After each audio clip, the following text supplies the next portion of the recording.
Top 6 things you should do after buying a computer. If you decided to buy a used computer and the previous owner didn't erase all their data, what you can do is click the start button and type in reset this PC.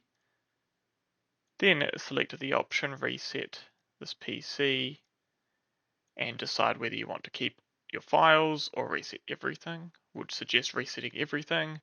And then you can choose a cloud option or local. If you're not having any issues, clicking local is the best decision. It'll be faster because it doesn't need to download a fresh copy of Windows.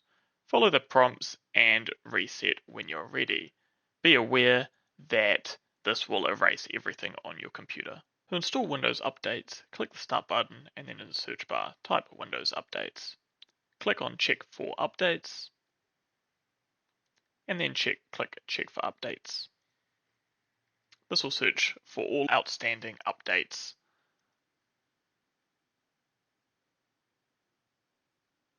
In my case, I have one to do. And it'll download and install. Once completed, you may or may not be asked to restart your computer. Definitely recommend doing so if it's asked you to. And after restarting your computer, go back in and check for updates again, just to make sure that there are no other ones waiting.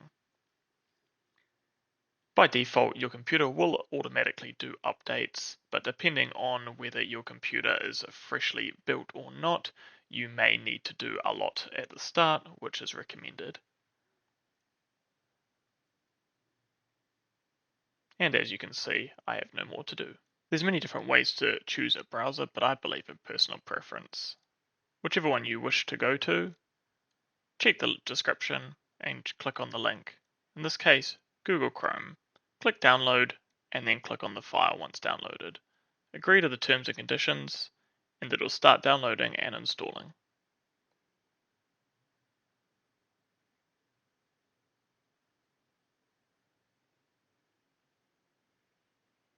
Once it's finished, it'll automatically open and you can set as default if you wish, and then click Set as Default. If you didn't click on this and you would still like to set your browser as default, click the Start button, type in Default Apps,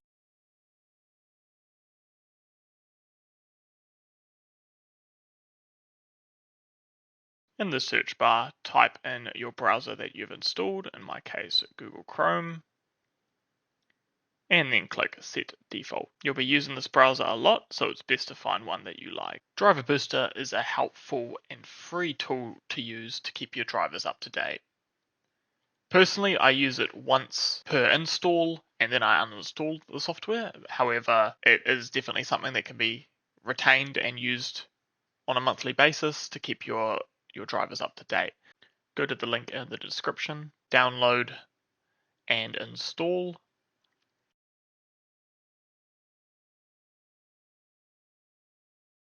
And follow the prompts to install. If you get any prompts asking you to install any additional software, I would advise against that and just clicking the no thanks option.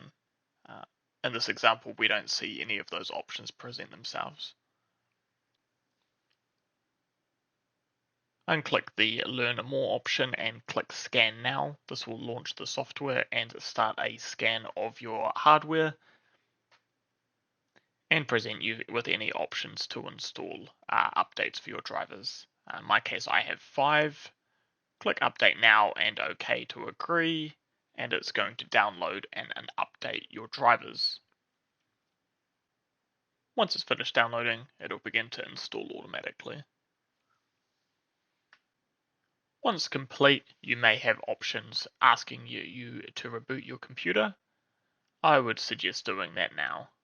To identify whether you have a dedicated graphics card, right-click on the Start button and click Device Manager.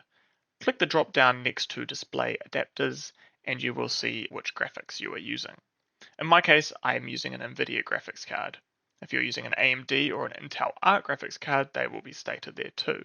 The only exception to this, whether you're using integrated graphics by AMD or Intel.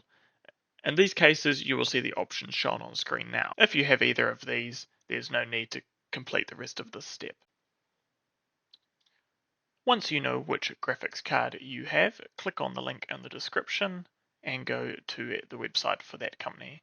In my case, Nvidia, click download now and click on the file once downloaded and follow the steps to install the application.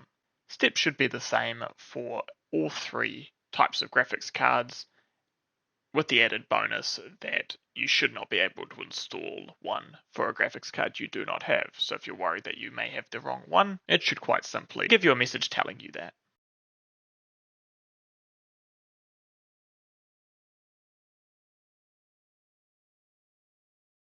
Refresh rate allows you to see more frames per second. Right click on your desktop and click Display Settings, Advanced Display. Make sure you're selecting the monitor that you use. If you have multiple, you can go through and do both. However, I only have one. And select the highest number in the option list. In my case was 170 Hz. The most common to see would be 59 or 60. However, if you have a gaming monitor or a high-end monitor, this number will be higher. The higher the number, the smoother the experience.